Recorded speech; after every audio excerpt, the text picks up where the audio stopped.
Hey guys, Brent, Mongrels Garage. So today we're taking you down a little bit of a road that some of you might have encountered. You got here a 2007 Dodge Charger. You're driving along and all of a sudden, the car goes into limp mode. This also happens on the Chrysler 300s, the Challengers. Oh man, transmission's done, right? Not necessarily. We're going to show you what the most likely cause of that is. You could try to play, but you're never gonna beat me. Look the other way, what I'm doing ain't easy. Bloody hands stained from the people who deceive me. Muddy hands break through the chains, go free me. All right, let's get you under the car and we'll show you where to start. So this is for those of you that have the NAG1 transmission. In case you're wondering what that is the Mercedes built transmission. And we're gonna start right here. We're gonna need to get this pan off. Another problem area on these though is at the connector right here. So these often have a leak. There's an O-ring in there that sometimes leaks, pushes fluid into here, and you get an issue there. So those are the two things to look for on this. Now we're going to go after the conductor plate because of the symptoms that this car has. We're pretty sure that's what the problem is.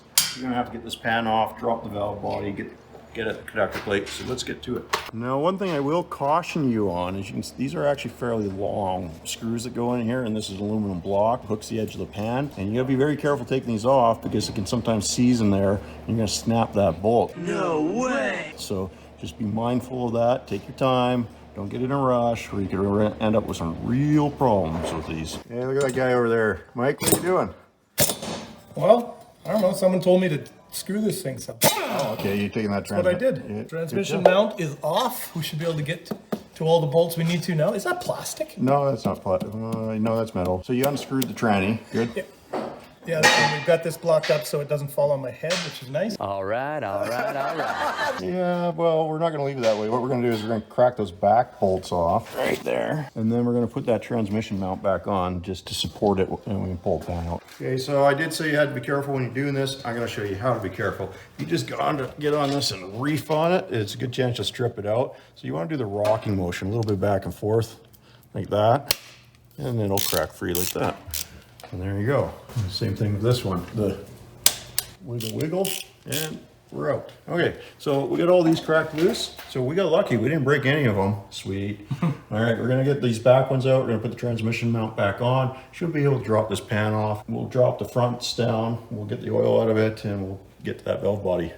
Carrying on. Okay, Mike, we've been forced to revise our plan a bit, haven't we? Well, these things happen. Well, you know, we kind of cracked them all loose, and we might have cracked them all a little too loose, and then our block of wood kind of kicked out, and the trans dropped, and the pan dropped, and everything started coming out, so we just decided to roll with it. So that's what we're doing right now. We're going to get as much fluid out as we can. We'll get there. At least it's nice and warm. Yeah, it's pretty nasty looking, actually. Yep, good time to change it. Well, the good news, folks, is we got no part numbers in here. It's a little bit dirty, and there's some stuff on the magnet. You can see that, but this is pretty normal wear and tear. So good news, Ty. I think the transmission's good. The clutches and stuff are in good shape. We got no big metal flakes or chunks in here, so we'll just clean this up, and we'll get going on the rest of the job. All right, we got the pan off. Now we can actually see what we're looking at. Now, just a fair warning, this thing's gonna drip on you the whole time you're doing this job. He slimed me. It's a little bit miserable. So we gotta get the filter off, and then we gotta get all the valve body bolts out. So we're gonna get to work on that. And then, well, let's bring you over here, actually. We have here our new conductor plate. And this is often, right here, this is your speed sensor. This is often what causes the problem. It's got fine wires in there that break. They vibrate over time. They get brittle and they break, and then poof. You got the issues where you're going to limp mode, the transmission shifting weird, stuff like that. So that's what we need to replace. That's what we're going after. Okay, now before we drop that valve body, we're going to undo the connector. And it's got a little lever here. Good luck with this. Let's see if we can get it. Nope. I gotta be careful because right now his cat's really hot. I don't want to burn myself. So we're gonna get like a pry bar or something just to get that started. A little baby one? Yeah, a little baby one.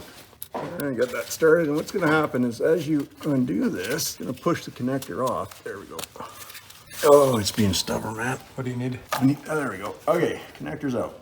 Now, before we go any farther, there is a bolt in the middle of this. Be aware of that. We gotta get that out first. I wanna say it's 8 mil, maybe a 7 mil. All right, so that was indeed a 7 mil. The O-rings like to stick on these, and it's difficult. And on the plus There we side, go. oh, nice. They gave us a new one of these in case Yeah, we there break. you go. There's the O-ring. We got a new one of those too. Nice. Okay, Yeah, so that might have been it, eh? see that little bolt in there maybe? Oop, there you go. So that's the bolt that we had to loosen off. Make sure you get that off before you try to pull this out. This one, she's at a bit of an angle, but I think we're good. Oh, we got her. I heard that. Okay, so I'm just gonna give you everyone a heads up here. Once you get the perimeter bolts out, there's a 1, 2, 3, 4, 5 in the front, I think 4 in the back. There's one more that's kind of hidden. It's right here. I don't know how well you can see that. Spin the light a little bit. Right there. Once you take that guy out, everything's gonna drop down on you, so just be prepared for that. It'll all come down as a unit, hopefully. And if we're really lucky, I won't drop this bolt into that pan and have to go digging for it. That would be an awful, awful thing to happen. Okay, try Ready? that. Oh, look at that. Straight down. Now it's coming. Easy, easy, don't be so rammy. Oh, we got her. Yeah, drain that out a bit. Ooh, that's hot. I got it. Okay, so here you can see our conductor plate. These are our shift solenoids and stuff here. We'll have to take these out, put them on the new one. So we're gonna have to transfer some of this stuff over, but that's it, man, that's it. Comes out, conductor plate's right there. We'll unbolt a few things, put the new conductor plate on, put new solenoids in, put it all back up, new filter, all that good stuff. Hang on. We'll show you that on the bench. One thing we want to do is we want to keep all our shift solenoids kind of sorted when we do this. Same socket as all the rest. The T30 is what we used for all this job. We're going to take our plate off here. We'll clean everything up. We'll pop our shift solenoid out. And then these, you can see the contacts right there. They're just sitting on those contacts there. So we want to kind of keep these organized so we know where they go. These ones are kind of unique, so it's not a big deal, pretty obvious. These ones are similar. You see the little screens down there and everything? So you make sure there's no crud in those. And here's the problem right here, is that's your speed sensor. You see the little contacts in there, they often crack or break. That's what's causing your problems. Mercedes Benz. So what was the problem? Why are we fixing this? Well, you were having intermittent limp mode issues, were you not? Yeah, every once in a while going over a bump too fast. It'll stop shifting. Can't go any faster than 30. Yeah, if it's 30 kilometers or 30 miles. 30 kilometers. Yeah, okay. So it was stuck in first gear. Yeah. Pretty much, yeah. Actually, it might be stuck in second gear, but it won't allow you to rev or anything. You can pull over the side of the road and creep along. And oftentimes, how you know it's this is you'll pull over, shut the car off, restart it, everything's fine. Is that right? Or you got to look for another speed bump. Until you hit another speed bump, yeah. Kind of thing, yep. Okay, so we had to wrestle with ours a little bit. Didn't want to just pull right off, but we kind of wiggled it and pulled and off it came. We didn't put a whole lot of excessive force on it. It's that pin that goes into that hole. Yeah. So we're gonna get the things cleaned up a little bit. We'll get the new one on, and away we go. Okay, we got our valve body cleaned up a little bit. We didn't do a real thorough job, but cleaned up enough. We're gonna put our conductor plate on here. And you're gonna take the solenoids and you're gonna line them up with the holes here so you know where you go. And this pin will drop in there. That's the guy that gave us problems. But you don't want to force anything too much. There we go, snap. And this we want to be careful with because that's what caused all our problems to begin with. There we go. Nice. Okay, the big guys, remember where they went? So your contacts here and here, make sure they hit your contacts there. There we go. Those are in. And then these ones are a little tricky because they're sideways. That guy goes there. That one's going to go there. Okay, and then we're going to get our retainers back on, torque them down, then we'll get this all back up in the car. Okay, I'm going to help you guys out just in case you forget. That you can see that these have different lengths. The clamps! Right? So the long ones go here and here. The short guy goes back here. Okay, let's get these tightened down. Okay, so we've got these torqued down to 70 inch-pounds. So we can go put this back up, and all these are 70 inch-pounds. The valve body, the pan. Speaking of the pan, we cleaned that up. There was a little bit of evidence of some clutch material in there. We removed it. No more evidence. We're all good. Put our magnet back in there so we can catch the clutch material as it comes off. That's ready to go. This is ready to go. Let's get it back together. Carefully feed that back up there. Hey guys, one of the things I wanted to show you here is you can see this guy right here. There's a little pin on there, and you need to slip it into that groove. this guy can slide back and forth freely. Just be aware of that. So this thing's gonna be as far forward you can put it pretty much. Put our parking pole on and it'll just sit in that groove right there. I'll tighten it all down, get everything torqued down, and then we're good to put the pan back on. Hook up the connector and all that stuff. We'll touch on that when we get there because we're gonna wanna put that bolt back in that connector. Don't forget about that little screw, and then we can hook up the electronics. Okay, that's tight. Okay, when you put this valve body, oh, there's your head again. How many is that? 7? You're almost at the 10 mark. Okay, when you put this valve body in, don't be too forceful with it or you might end up breaking things. Now we're not gonna put everything in tight right now. We're gonna start them all loose. We don't wanna tighten any of them down too much because we wanna be able to shift this around a little bit till all the bolts are started. Then we'll start snugging them down. Okay, we're gonna put our new connector on. You can see that 7mm bolt in there. Lubed up the O-rings a little bit. Try not to get too much on this surface and whatnot. And you gotta be careful when you put this in that you have it positioned correctly. And when you tighten up that bolt, you don't want to put too much torque on it because if you do, you're gonna strip out this nut in here and then you're gonna be in for a world of hurt. Well, I'm gonna wrestle with this for a bit, but basically we want to loosen our lock all the way and it should go in. It's got a couple grooves here, so you should be able to find out where it goes. I just need the light and hands and everything else, so my fault. I only had this about halfway. See, it stopped it. There's a little half lock there. Have to make sure it gets cranked all the way, and then when the camera's not on, it works really well. Of course, camera's on again, so we can't get it. No, now it's not working again. There it is. Now it's out. Just go home. That's your home. Why does this work when the camera's off? There, we got it. Okay, so it's all lined up. You can see that's positioned here in the open. We're gonna put that guy in there. We're gonna tighten that up. Now, like I said, be extremely careful tightening this up. It's only like maybe 8 inch-pounds or something. It's not a lot of torque on this guy. All right, we got our parking pole on. We got it torqued down. Remember your filter, folks. I haven't done it, but I've heard of people putting the pan on and forgetting to do the filter, and you know, then they gotta go back and do everything again. That sucks. So I've heard. Boy, that's a loose-fitting filter. It did sit funny like that when we took the other one off. It just sort of hung there. Yeah. Well, there's a little groove here that this snaps into, and Gotcha. but it's pretty loose fitting. I don't really like that it's not. Maybe they want it to hang down into the bottom of the pan. Maybe. And Ty's still recording, just so we look like complete idiots. Everyone in this room is now dumber. Oh, so we got Mike tightening things up there. There you go. We got our pan on, we got our electrical connector hooked back up. There you go.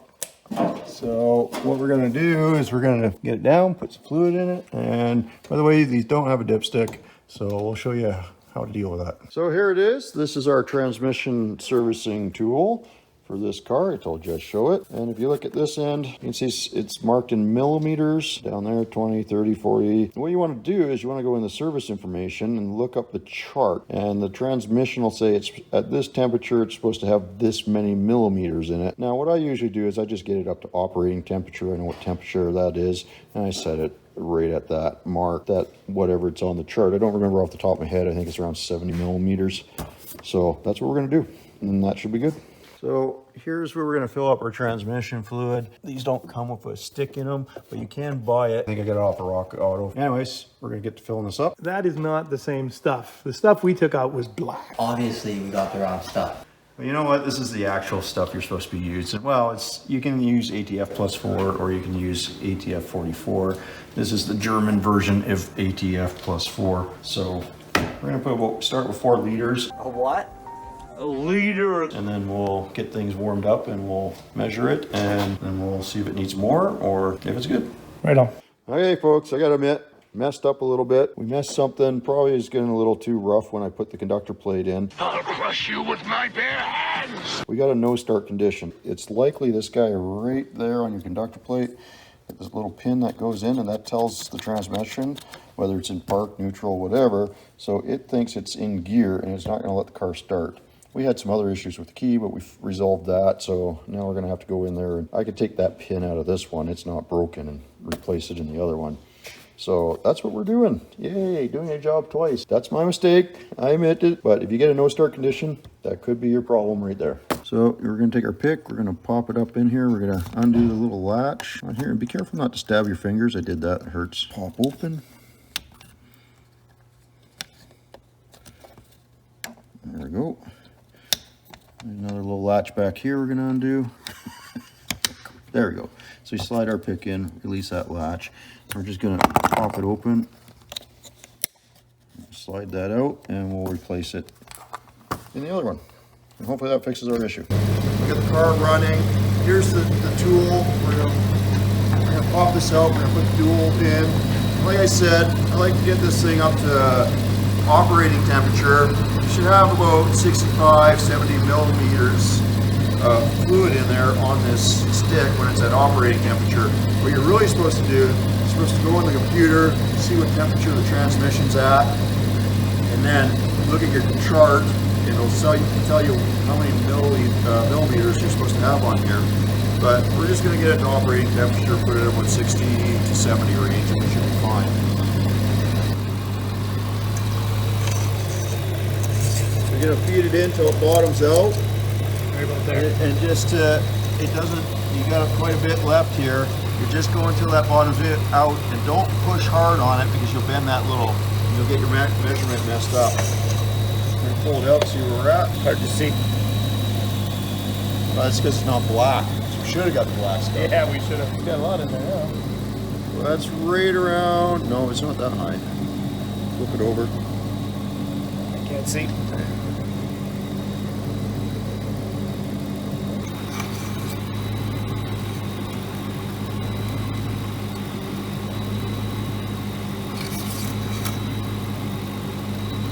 Oh yeah, we got too much. I don't think I had it bottomed out last time. Yeah, right. It's so easy not to get this stupid thing bottomed out. It's But what we're gonna do is we're gonna try driving it, go through the gears a little bit, see if it starts circulating. If we have to, we'll have to get some fluid out of it. But right now we're at about 110. We need to be down around 70. Hey guys, so if you do what we did, okay, what Ty did, not me. My bad. It was Ty's fault. Might have been my fault, we but accept a little blame. just a little. Yeah. Like I was there. Yeah, I was there. Yeah. Okay, so if you do what we did, all you have to do is you loosen up the two on one side here, drop the corner enough. We've over serviced it, and these things are fairly sensitive to how much fluid they have in it. So as you can see, we already got some draining out. We're just gonna let it drain out a bit, and then we'll go tighten things up, check it again, and we'll get it to the right level. If you let too much out, well, it's easier to put it in than take it out. So that's all you gotta do if you overfill it. So drain a little bit out. We're making all the mistakes on this so that you know what to do if these happen to you. That's right. It was all on purpose, I swear. The breaking of the conductor plate plunger, the over-servicing of the transmission.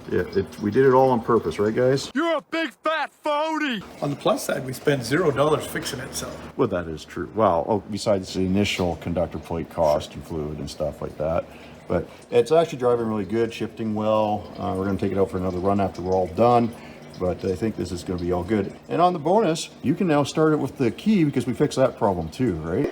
Doesn't feel right. Your anti-theft is disabled now. I'm sorry. Like, you can actually start it with the key again. That sucks. Anyways, we're gonna let this drain and we'll let you know how it goes. Okay, we let some fluid out. We're gonna get Ty to fire it up. Check it one more time, see how we did. It's just a guesstimate. Hopefully we took enough out.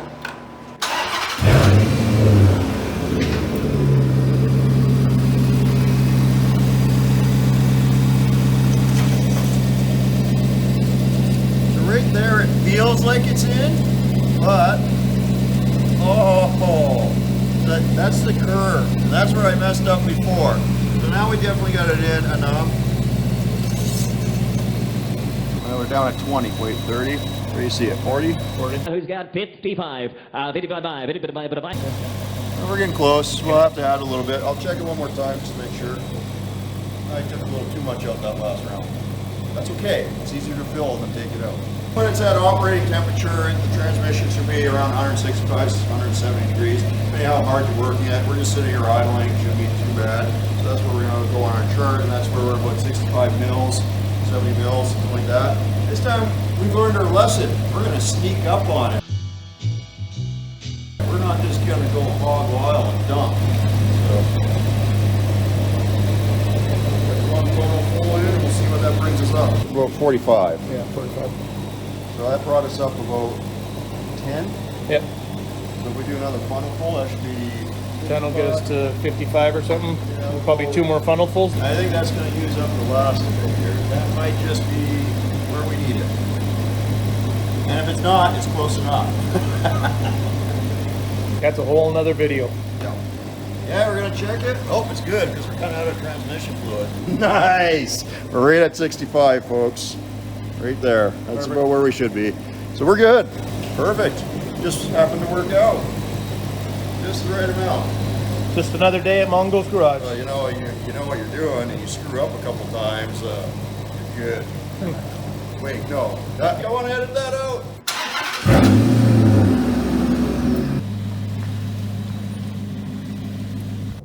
Hey, check out that gear shifter.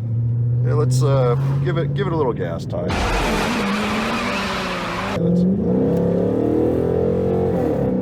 It seems to shift pretty good. How's the steering? We did adjust that a little bit. It's pretty straight. Steering's straight. Transmission seems to be behaving itself. We're warmed up. Just going on a little cruise. We'll let you know how it goes. Okay, we're gonna hit the highway and we're gonna try the manual shifting. We're gonna aggressively accelerate. Go ahead.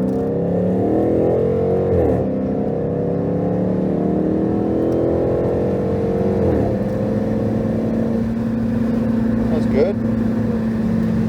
I think that's going pretty good. What do you think, Ty? Pretty smooth. Pretty smooth, yeah. I think we're good. We're out on the highway. It seems to be cruising nice. No problems, no limp modes, shifting nice. I think we have some success here. We're going to drive it for a little while, see how things go, and we'll get back to you.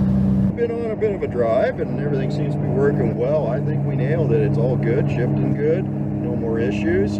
So we'll get back, we'll wrap this up, see you back at the shop. All right, so success. We took care of that problem. Car's shifting good, driving good. What do you think, Ty?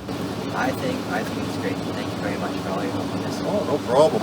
So we did do a couple other things, but we were mostly focused on that transmission conductor plate. Yeah, I admit it, I missed a couple things here or there, but in the end we got there. Winning's winning. Car's running great. If you know exactly what you're doing and you kind of watch the tips I showed you, and you got the lift and everything, it really won't take you that long to do that conductor plate. I bet you could do it in what, an hour, maybe an hour and a half, we'll say 2. Budget 2 hours and be able to drop that pan, replace the conductor plate. It's actually a pretty easy job and it takes care of all those shifting issues. A couple other things we did, we fixed your key because that wasn't working for you. We tweaked the alignment a little bit because you were getting some tire wear and it was pulling. So that's all fixed up. We got your horns working again. Yeah. So we had a very productive weekend. I'd like to thank you for bringing the car out. And if you guys don't mind hitting that subscribe, hitting the like, that's the biggest metric that YouTube uses for the videos. Get the algorithm working. Really appreciate it. Helps the channel out a lot. And we'll see you on the next video. Thanks, Ty.